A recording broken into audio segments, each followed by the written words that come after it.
Então eu tive a oportunidade de trabalhar com a equipe desde o comecinho, desde os primeiros integrantes, desde as primeiras competições, desde os primeiros projetos, os primeiros robôs, e tive a sorte de acompanhar o desenvolvimento da equipe, chegando às primeiras conquistas, chegando ao sucesso que a equipe tem hoje. Várias coisas foram marcantes durante esse tempo em que eu estou na equipe, fazendo parte aí da Robotbus. Mas o mais interessante é você conseguir ver a interação entre os alunos. Eu acho que isso é uma coisa que chama bastante atenção. E o mais interessante é que a gente observa que esse universo da robótica, ele é um universo muito colaborativo. Então eu consegui ver, né, não só internamente entre os alunos que fazem parte da equipe do Inatel, a Robotbus, mas também uma interação muito forte entre as outras equipes com a nossa equipe. Então uma troca de experiência, uma troca de conhecimento, algo muito sincero e muito solidário, né, no sentido de apoiar a outra equipe para que ela realmente tenha um desenvolvimento. E o mais interessante é que a gente conseguiu conquistar o nosso espaço. Então essa possibilidade do Inatel hoje de oferecer cursos em diversas áreas da engenharia e a gente ter dentro de uma única instituição várias competências favorece muito a criação da nossa equipe. Então a gente teve a oportunidade de participar de competições em várias partes do país. Existem algumas competições que chamam bastante atenção, como a competição latino-americana de robótica, que é a LARC. Ela é uma competição itinerante, ela acontece cada ano, né, numa região, cada ano em uma cidade. Então a gente já teve a oportunidade de ir para Pernambuco, a gente já foi para o Rio Grande do Sul, a gente já foi para várias regiões para participar dessa competição, né? E entre as competições tem algumas que realmente, né, acabam marcando para a gente. Eu lembro que no começo, teve uma competição latino-americana em que apenas 2 alunos foram representar a equipe, né? Um aluno representando a categoria do Very Small Size Soccer, que é o VSS, que é o futebol, e um outro aluno representando o futebol 2D, né, que são as 2 categorias que competem. E eles pegaram um ônibus em Pouso Alegre e foram para Uberlândia para poder participar dessa competição. Nessa competição a gente conseguiu o primeiro troféu no LARC, que foi um troféu na categoria 2D, e a gente fez o nosso primeiro gol, né, na categoria VSSS. Na verdade, eu acredito que tenha sido o gol mais comemorado até hoje, né? E apenas 2 integrantes estavam lá para fazer essa vibração, para ter essa comemoração, porque realmente aquele primeiro gol acaba sendo um pouco mais marcante. Então, quer dizer, essa trajetória, essa sequência dessas competições latino-americanas de robótica, elas marcaram bastante, porque realmente o Inatel, dentro dessa competição, ele fez história, ele marcou o nome dele. O Inatel deixou de ser apenas mais uma equipe e passou a ser uma equipe que precisa ser levado em consideração, é o adversário a ser derrotado se você quer realmente ser campeão. Em Concórdia, nessa competição, que foi a maior competição que teve de robótica desse segmento, o Inatel conseguiu pegar, né, classificações que garantiram a participação no Mundial de Sumo de Robôs no Japão, já no ano de 2009. Então nós tivemos chance de ir para Tóquio, no Japão, representar o Brasil no Mundial de Robôs. Na categoria do Sumo 3 quilos, a gente não teve o desempenho que a gente esperava.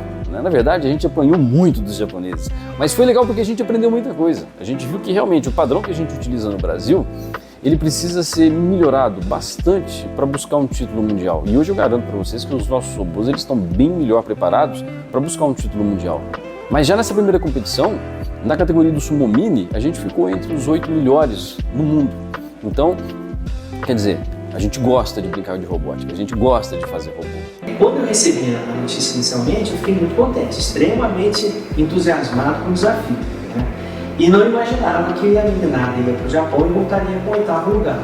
Imaginar que a gente concentra universidades, estudantes de diferentes partes do mundo no tempo do robô, né? No tempo do sumô, né?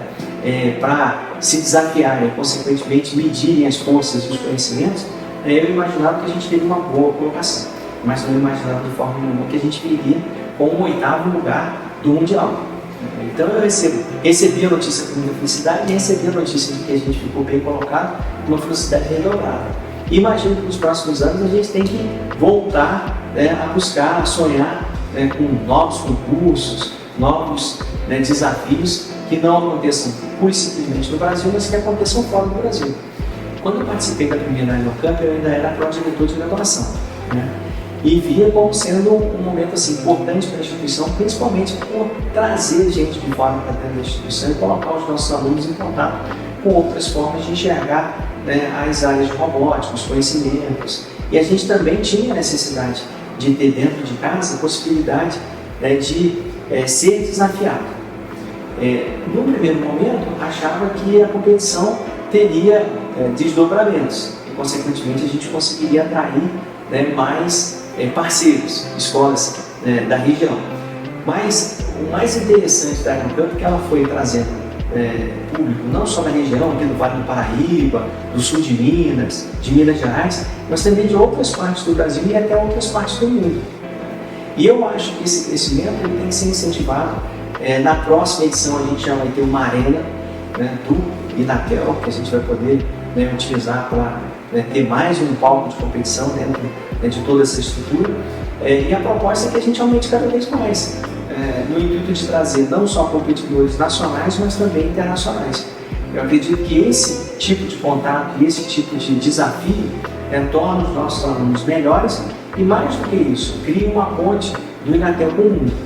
Quando a gente utiliza da robótica para ensinar os nossos alunos e alunas tecnologias que não estão necessariamente atreladas a controle de automação, mas também a desenvolvimento de software, conectividade, que é telecomunicações, né, sensoriamento, né, elementos de atuação, faz com que a formação dos nossos profissionais, não só na área de controle de automação, mas em todas as outras áreas que a gente atua, se torne mais plural.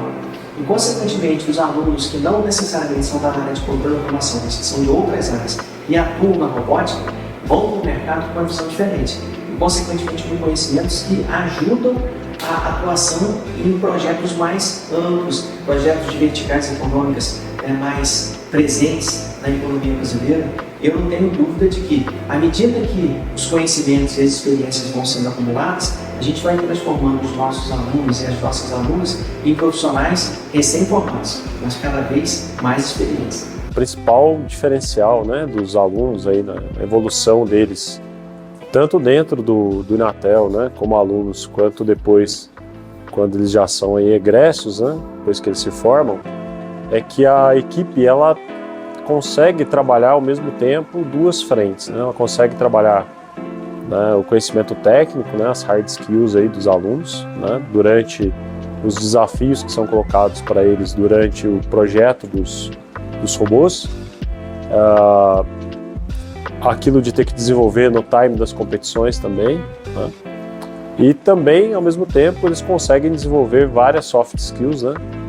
Então, melhorar a comunicação, trabalho em equipe, resiliência, né? Muitas vezes também lidar com derrota, lidar com um adversário que muitas vezes é uma pedrinha no sapato ali e causa algum tipo de provocação numa competição, saber lidar com aquele momento. Então eu acho que os alunos que passam pela Robot Bulls, eles não têm um curso preparatório para nada disso, mas eles acabam desenvolvendo esses conhecimentos, né? Tanto hard skills quanto soft skills no dia a dia.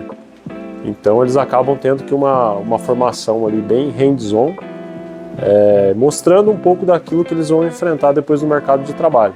Porque no mercado a gente sabe que ninguém nunca está preparado também, tem que estar sempre em preparação, né? E tem que estar sempre fazendo, planejando, executando, testando, aprendendo com os erros. Então eu acho que é muito disso que eles acabam levando aí para a vida fora da universidade depois.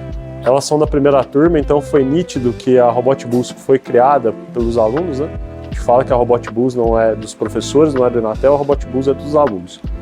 E elas tiveram assim, cada uma foi para um lado, né, na carreira, cada uma foi para um lugar diferente, fazer uma coisa diferente, mas todas elas, quando voltam para o Inatel, elas mencionam a importância que a Robot Bulls teve, né, no desenvolvimento da carreira delas. Então eu acho que esses são exemplos interessantes porque falam aí das mulheres, né? Tem também, né, a gente poderia ficar aqui citando vários, mas a gente tem algumas figuras, né, que passaram por aqui, algumas que ainda estão por aqui, né, que tem destaque.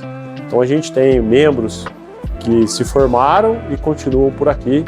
Bom, eu acredito que a gente chegou num ponto que nos coloca numa condição de destaque, mas ao mesmo tempo nos pressiona por, né, novos desafios, novas conquistas. Então eu acredito que quem está hoje na equipe e daqui para frente tem um desafio muito grande, que é fazer algo tão bom quanto já foi feito na equipe. Não falo só de conquista, né, porque a gente sabe que na competição não é sempre que você vai ganhar, mas é muito do que a gente fala para os alunos de você ter certeza que naquele dia você foi lá e fez o seu melhor. Né? Então acredito que se eles tiverem essa mentalidade de se eu fui lá e fiz o meu melhor, está tudo certo independente do resultado. E eu acredito que isso pode nortear as ações dos alunos, né, para os próximos anos. E é claro que a gente busca as conquistas também nas competições, mas eu acho que um desafio que a gente tem a partir de agora é a equipe se tornou muito grande e a gente precisa melhorar a estrutura do ponto de vista de como fazer a gestão da equipe, a gente tem trabalhado nisso, e também entender que a RobotBulls pode ser um laboratório de desenvolvimento de robôs além da competição. Eu acho que esse é um outro desafio. A gente recebe demandas aí, né, dos parceiros do Inatel que a gente não consegue absorver hoje. Então talvez seja uma nova frente da RobotBulls, seria desenvolver soluções utilizando os conceitos que a gente aprende desenvolvendo robôs de competição para resolver problemas dos nossos clientes, da sociedade de Santa Rita e de outros lugares.